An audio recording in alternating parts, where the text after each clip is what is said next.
grab your popcorn, kick back and relax, because it's time for some more Carnage.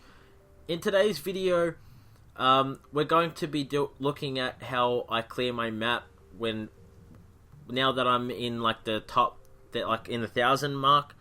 I'm 1,048, as you can see. But before I get into the gameplay and I show you how I map clear, I want to send out a massive thank you. If you guys aren't aware exactly, you may not know, but Reversal has actually done a video a little while ago now. I think it was about a month or two back. Basically, he was asking people, if you have a YouTube channel and it's under 500 subscribers, you could submit a video to him, and he would watch it and he would give you feedback, and it was essentially a shout out competition. We have actually been shouted out. He has announced the winners, and I can't thank him enough. It was definitely some great feedback, and some really nice things he said, so a really huge thank you to him. And I also have a welcome to all the new people that have subscribed to the channel. I think at the moment, as I'm recording this, 50 new people or more have actually subscribed, so that's almost double the previous sub count before he made the video. So a huge thanks to him. But now we've got the thank yous aside, definitely appreciate everything he's done. So yeah, I'm 1,048 victory points, so I have risen. I only have one ice statue, so I'm in the process of sort of like transitioning to my ice setup, because my task force, for all those that are new, and I'll show that real quick. Anarchy Reigns is our task force. We're a 5-man group. We actually just got a new member called Damage Inc. because one of our other members had to leave just due to life stuff, didn't have the time. So we've been doing some crazy stuff. We attack Mambo on a daily basis, and we actually have been very successful. We're not at the top yet, but we are in the top 150, so that's nice. So now let's look at the map clear. This first base is actually really sick. I think you guys will like this. I had 22 losses, and I do have a 5 power powder boost going. So you can see his statues here. He has 5 on the beach. He also has one hidden up here in the trees. I think it was about 120,000. Sorry, 120%. 120% building health, and damage isn't really that high. I think it was about 35% thereabouts. It wasn't very high anyway. But that's an insane ice base, and you can see it has a shield here. So let's look at how I take this down, because I am using warriors. This entire map clear will be warriors. So you can see I've taken out one of the flamethrowers. I'm now barraging and dropping one artillery shell to take down that second.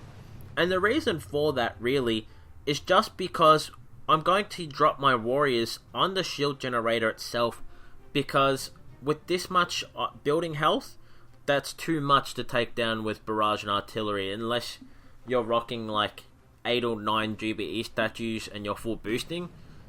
It's just not viable. So I'm going to be taking out those 2 flamethrowers. I've taken out another flamethrower and a mortar. That's really to reduce the splash damage that my warriors are going to have to deal with at the end. I could have done without that if I had less GBE. So we're dropping 2 smokes there, and now we're at the first building. What you have to understand when you use warriors on a shield generator base, you have to be willing to accept some losses, because losses are going to happen. It's just a question of how many, and if the attack's actually successful. So I'm dropping a critter box, and at this point I'm not really 100% sure why I did that, but our troops did take 2 swings, took it out. I did successfully distract the shock launcher, but some of my warriors did get shocked. So we made it to the HQ pretty safe, and now you can see where my barrage locations have actually done us a gigantic favor, because there's not a great deal that was just targeting my warriors. But we took that down. That was probably the hardest base out of the lot. The rest are a lot easier in comparison. So I definitely thought you guys would enjoy seeing that one first, being that it's actually the hardest. This map clear is boosted. You can do this unboosted, but it really depends how much ice it has and how much building damage it has.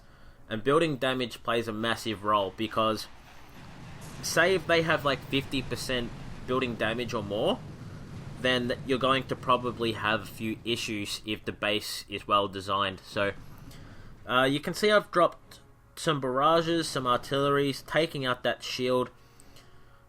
Anything with about 65 GBE is pretty much fine, because you have to just preserve your smokes very carefully, take your hits, and the path you pick, it's not too much based on smoke.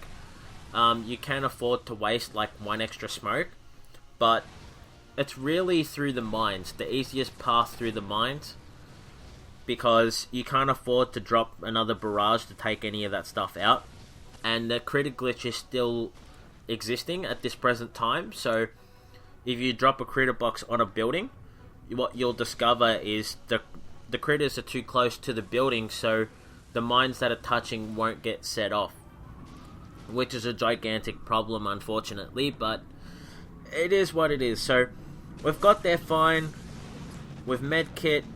You can see that my guys are getting taken out pretty badly. Normally when I pick my shock locations, it's actually on the shock launchers themselves, and I just try to get as much with that as I can, splash damage wise. Yeah, so that was another attack.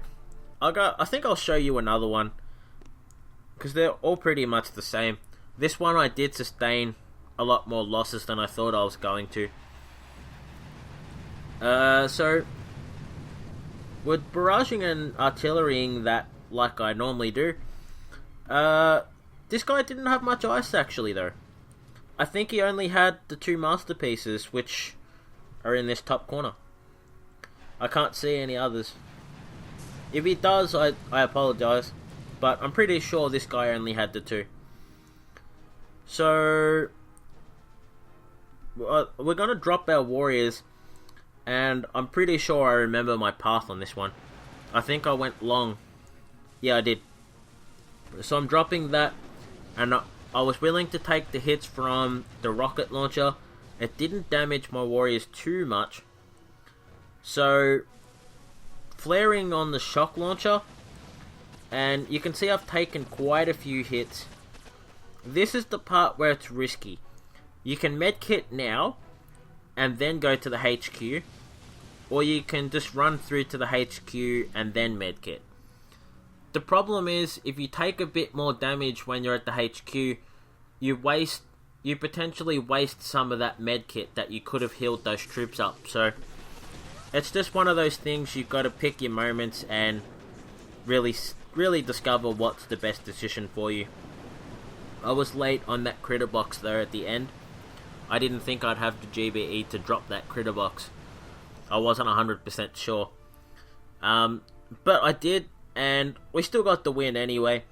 And it was sort of scraps. I didn't have the full 64, so yeah. I hope you guys have enjoyed this video. Quick little insight on how I've been clearing my map now that I'm above 1,000 victory points. It is a bit different.